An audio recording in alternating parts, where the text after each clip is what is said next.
That should be his house. There are so many Gardamex stationed around the place. That's pretty unusual, right? According to what he told me last time we spoke, he hired them so he won't be harassed or disturbed. Huh. So there are a lot of flowers in his garden, but Paimon doesn't think we'll be able to pick one without alerting the Gardamex. Right. Which is exactly why I think there has to be a special connection between him and the killer. So, should we knock? Just wait here for now. I'd like to take care of a number of those Gardamex first. But they're so far away. How are you planning to do that? Don't forget, Paimon. I'm actually the real-life captain of the Musketeers.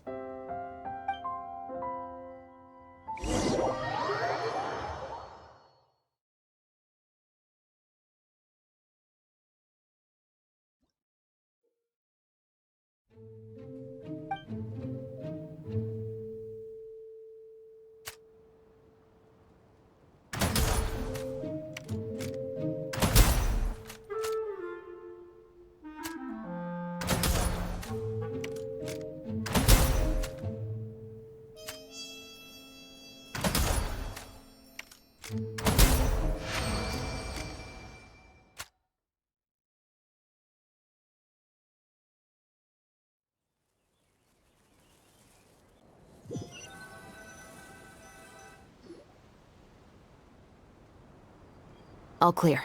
Let's go. Wait!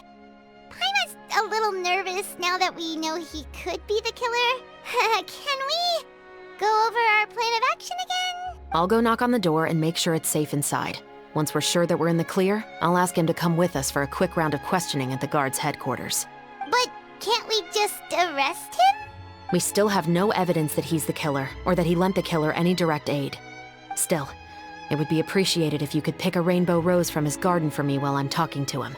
It'll help the Marechaussee Phantom confirm Emily's theory. Sure, no problem. Just be careful, Chevreuse.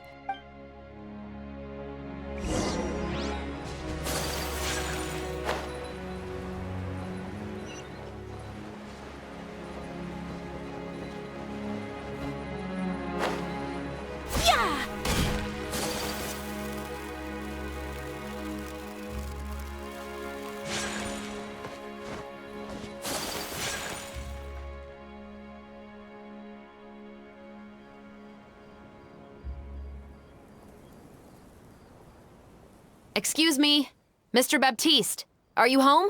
Who could it be at this hour? Oh, it's you, Officer Chevreuse. Would you mind accompanying me to the guard's headquarters, Mr. Baptiste? We would like to ask you some questions about a case. Oh, is it still regarding the murder case from before? I cannot confirm or deny that at this time. So it is then. Listen, I need you to come with me, Mr. Baptiste. Miss Chevreuse, I'll save you the trouble. Oh, and you two over there? There's no need for you to pick my flowers either. It's not time for them to bloom yet. Oh! Okay.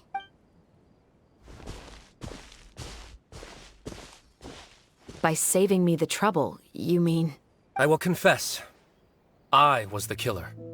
Huh? He just admitted he's guilty!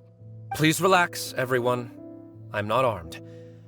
The musket you're looking for has been buried in my backyard. Then it's my responsibility to inform you, Mr. Baptiste, that everything you say right now will be used as evidence for the inevitable trial. Yes, I am perfectly aware of that. I must say, I hate this feeling. Oh? Is it because I confessed? Or because you've been proven wrong? Both, I suppose. For the same reason as the one I wrote out in my novel, of course. I did it to exact revenge. I know you haven't figured out the link between the two of us. Had you done so, I'd have been taken away to the headquarters a long time ago. But that won't stop me from always remembering his grotesque face.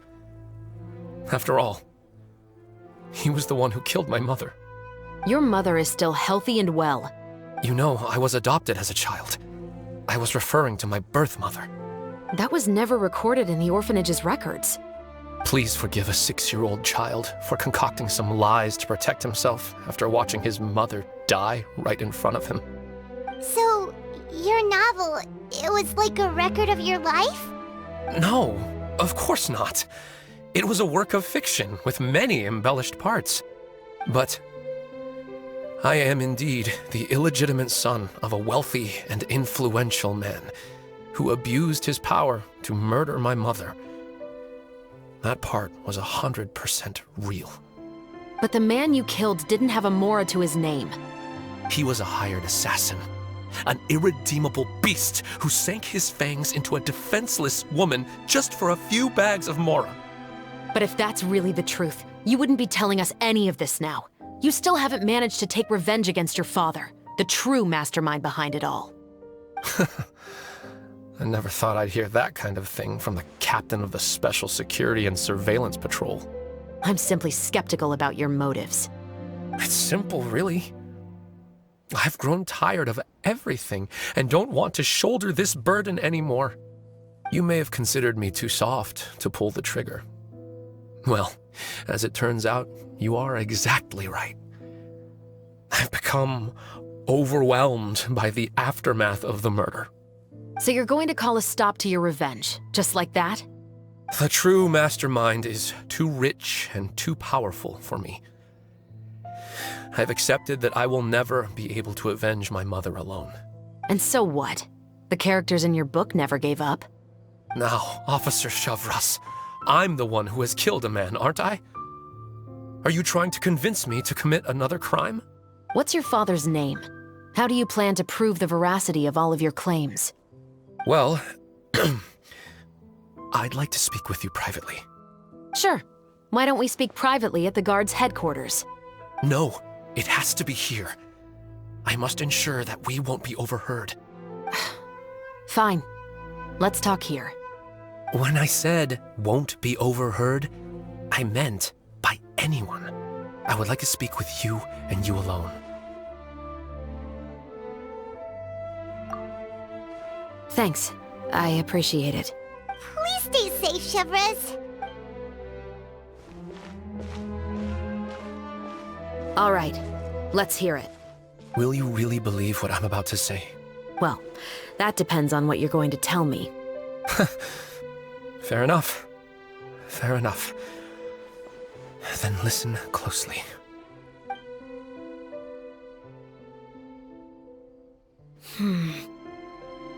So that's how it's all connected. So, it seems you believe me after all. Do you want me to go public with this? No, of course not. At least, not right now. Then why did you bother telling me? You've read my work. What do you think? Even if you were to go public with all of this right now, he'd simply deny everything. It's been too long. Almost 20 years. Anything that could be used as evidence has long faded away. Even if there might have been a solitary island of truth once upon a time, it has long sunk beneath the waves by now. Justice will never find him. Not if you don't try. I know that as the captain of the Special Security and Surveillance Patrol, you will always stand on the side of justice. But do you really think a cushy life in prison really constitutes justice for him? I bet he could lead an extremely comfortable life in the fortress of Meripede. What are you trying to say? I've been observing you from a distance. Your portrayal of the musketeer was exquisite. Pull the trigger of justice against him. Let the villain get what he deserves. You want me to let you go so you may complete your revenge? No, Officer Shavras. I know that would be impossible. No. What I'd like is for you to perform the deed on my behalf. Oh, Chevres sure is taking her time. What could they be talking about anyway?